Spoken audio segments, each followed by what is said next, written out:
Tragic fall at Hawaii's Kīlauea volcano. Hiker dies after entering restricted area. A tragic accident at Hawaii's Volcanoes National Park has claimed the life of 33-year-old hiker after he entered a dangerous off-limit zone near one of the world's most active volcanoes. Now it's time to go in detail and uncover the full story in today's AI podcast. Welcome to the deep dive. We're really glad you could join us today. I want you to picture something for a second. You're standing in a national park. The air is crisp.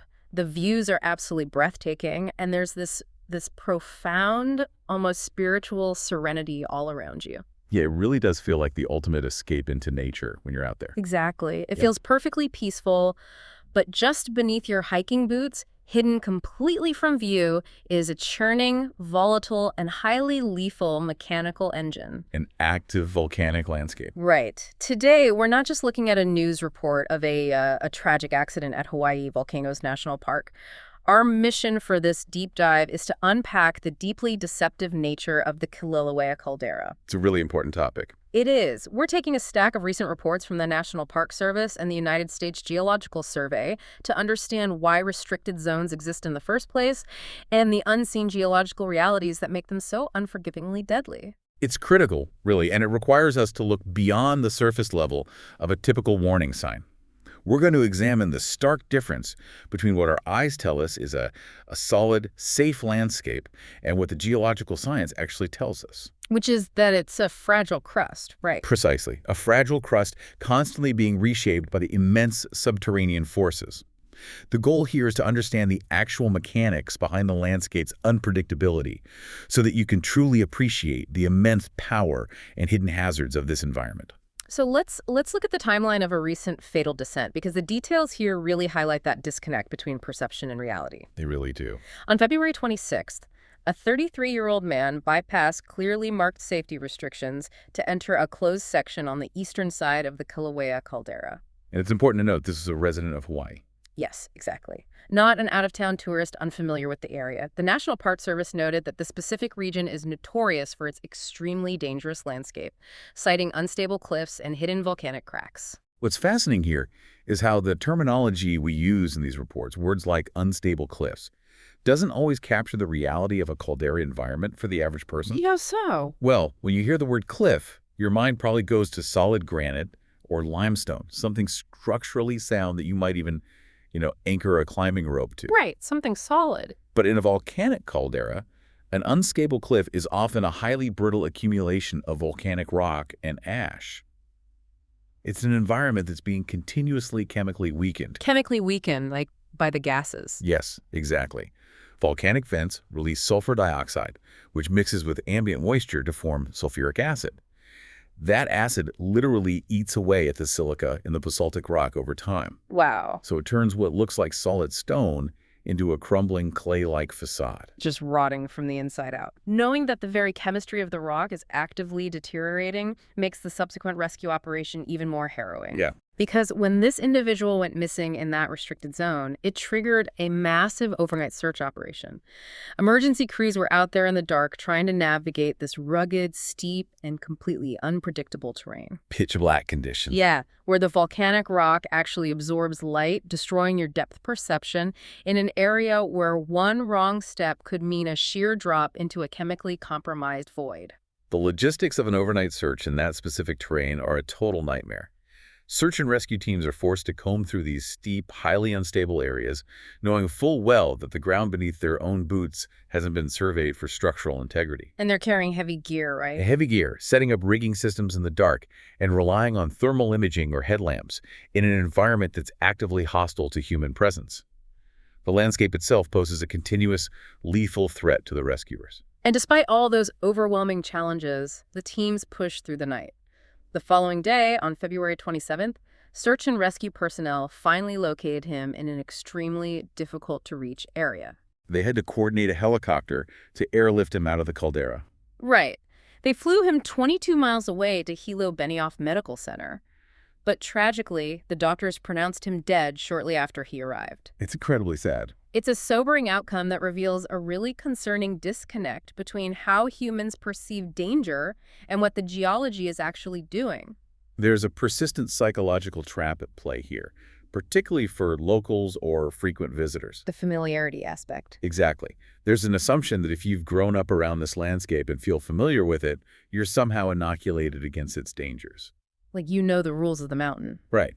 But Kīlauea's geology is entirely indifferent to your level of local experience. The fragile crust of a caldera is universally deceiving. An area that might have supported your weight during a hike 6 months ago could easily collapse into a massive void today. Just due to unseen subterranean shifts. Precise. Okay, let's unpack this because that brings up a massive misconception we need to address. When you hear about someone dying at a volcano, the immediate assumption is usually that they were caught in an eruption. People picture a sudden blast of lava. Or a pyroclastic flow chasing them down a mountain.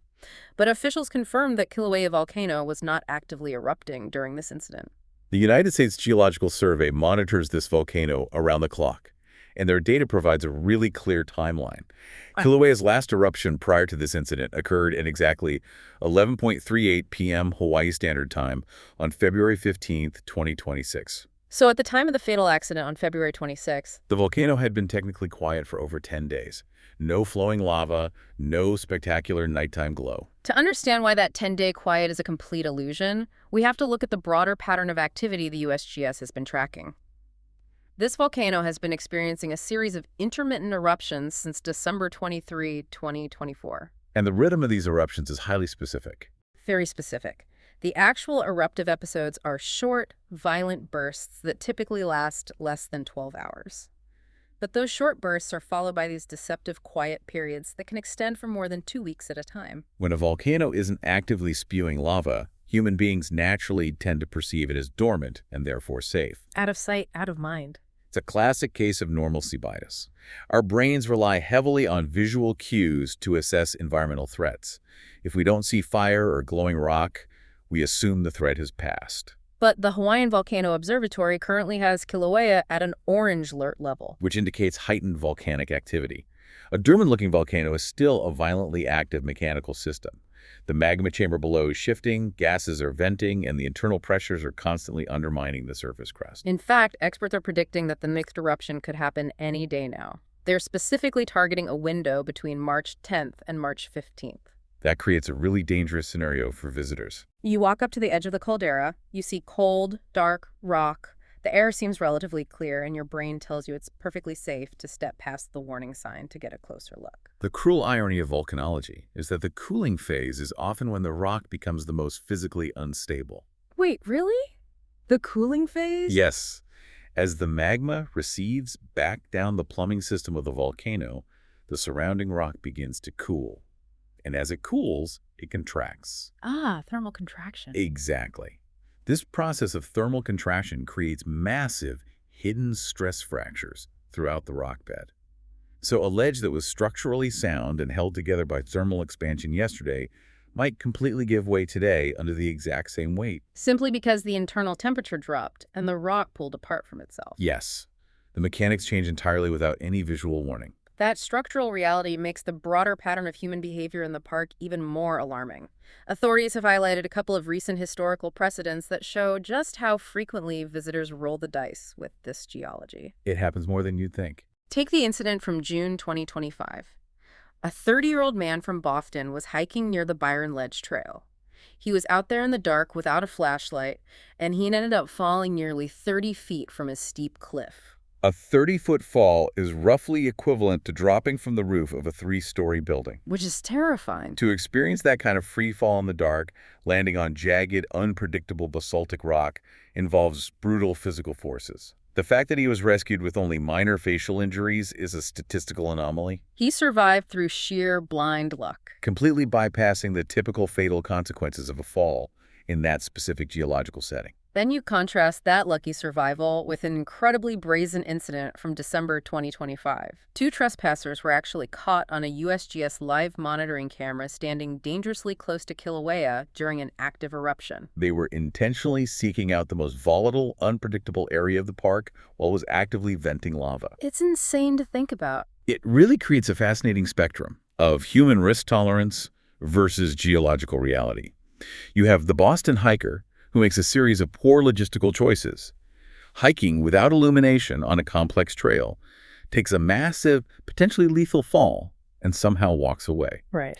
You have the trespassers intentionally courting disaster during an eruption for the thrill or the photograph, temporarily escaping consequence.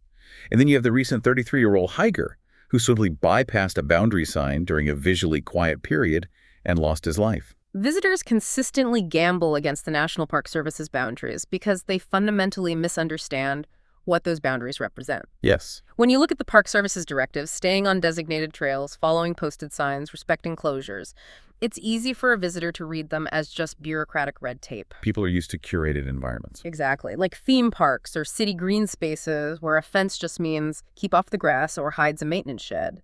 They assume the Park Service is just trying to corral them or keep them from getting the best unobstructed view of the crater. But they're applying the logic of a manicured landscape to an actively forming, entirely indifferent ecosystem. Here's where it gets really interesting, because those rules aren't written by bureaucrats trying to ruin your vacation. No, they're established by geologists measuring subterranean instability. The officials constantly stress that volcanic landscapes may appear incredibly solid and stable to the naked eye, but they're prone to sudden, catastrophic collapse without a single warning sign. The primary invisible killers they're monitoring are hidden cracks, heavily undermined edges, and pockets of toxic gases. Let's really visualize the mechanics of those hidden dangers. You might be walking across what looks like a flat, solid expanse of dark rock. What your eyes can't penetrate is the fact that just a few inches below the surface, the rock has been completely hollowed out by a subterranean lava tube from a previous eruption. Or it's been silently eroded from the bottom up by highly acidic steam. The crust you're standing on might literally only be an inch thick, and when it inevitably breaks under your weight, you aren't just taking a bad tumble into a hole. You're potentially falling directly into a vent that's actively off-gassing sulfur dioxide and hydrogen sulfide. The toxic gas is an entirely separate, equally lethal hazard. Even if you only fall a few feet into a hidden crack and avoid massive physical trauma, your situation is immediately critical. These volcanic gases are heavier than the surrounding atmospheric air. Meaning they sink. They sink and pool in those depressions and cracks. One deep breath in one of those volcanic cracks can displace all the oxygen in your lungs, knocking you unconscious almost instantly before you even have a chance to call for help. It's a compounding disaster. You fall, you get hurt, and then you can't breathe. And that brings us to the concept of the unstable edge, which the reports specifically highlight as a major hazard. An edge in a caldera behaves entirely differently than the edge of a traditional canyon. How so? If you stand on the rim of the Grand Canyon, you're standing on sedimentary rock that has been compressed and hardened over millions of years of geological time. It's solid ground. Right. An edge in a volcanic caldera is often a fresh accumulation of loosely bonded ejecta. Ejecta, meaning? Basically, all the ash, pumice, and fragmented rock that was violently spit out during a recent eruption and hasn't had time to fuse or compress together yet. It's essentially a giant pile of geological debris loosely holding its shape. So when a hiker steps near that edge, just to peek over into the caldera, their own body weight provides the exact mechanical shear stress needed to detach that chunk of debris from the main wall. And there isn't going to be a cinematic cracking sound to warn you to step back. The friction holding the debris together just fails, and the ground simply ceases to exist beneath your boots. That's why the designated trails and overlooks aren't arbitrary. They've been rigorously surveyed by park geologists using ground-penetrating radar and thermal monitoring. They are quite literally the only square footage in the park where scientists have verified that the crust is thick enough and the chemical composition stable enough to consistently support human weight. The moment you step past a closure sign and off that surveyed path, you're playing geological roulette with an environment that's actively destroying and rebuilding itself. It demands a profound level of respect for the forces at work beneath the surface. Kīlauea is an incredibly dynamic, living landscape. The data clearly shows that its so-called quiet periods between eruptions are just as dangerous, if not more so, than when lava is actively flowing. Precisely because they create a false sense of security. The recent tragic loss of a 33-year-old local resident is a harsh reminder that bypassing a simple boundary in a closed area carries irreversible consequences. It's a sobering reality to confront. But as we synthesize these reports in the history of visitor behavior, there's a broader moral implication that emerges for these incidents. It's something that often gets overlooked when we focus solely on the individual hiker's decisions. And that's the concept of transferred risk. And that concept of transferred risk really shifts the entire perspective on why these boundaries are so sacred. When a visitor decides to ignore a closure or hike into a restricted zone, they're making a personal calculation about their own risk tolerance. But the moment things go wrong, when the crust breaks, or they become disoriented in the dark, or they fall into a venting crackdown, they aren't just risking their own neck anymore. They're suddenly transferring that immense lethal risk onto dozens of first responders. The moral burden placed on search and rescue teams is staggering.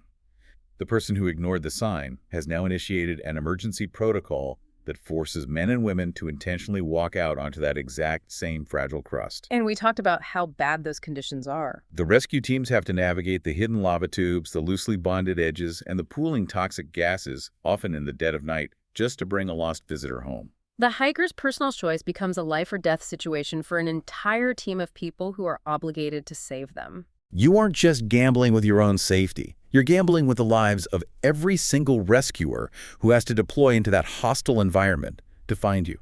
It's a heavy thought, but an essential one to keep in mind the next time you find yourself standing at the edge of a restricted zone, wondering if the view is worth a few extra steps. Thank you all for joining us on this deep dive. We hope this exploration gives you a much deeper appreciation for the complex, hidden forces churning just beneath our feet. Keep exploring the world. Stay intensely curious, but always respect the raw, indifferent power of nature. We'll catch you on the next deep dive.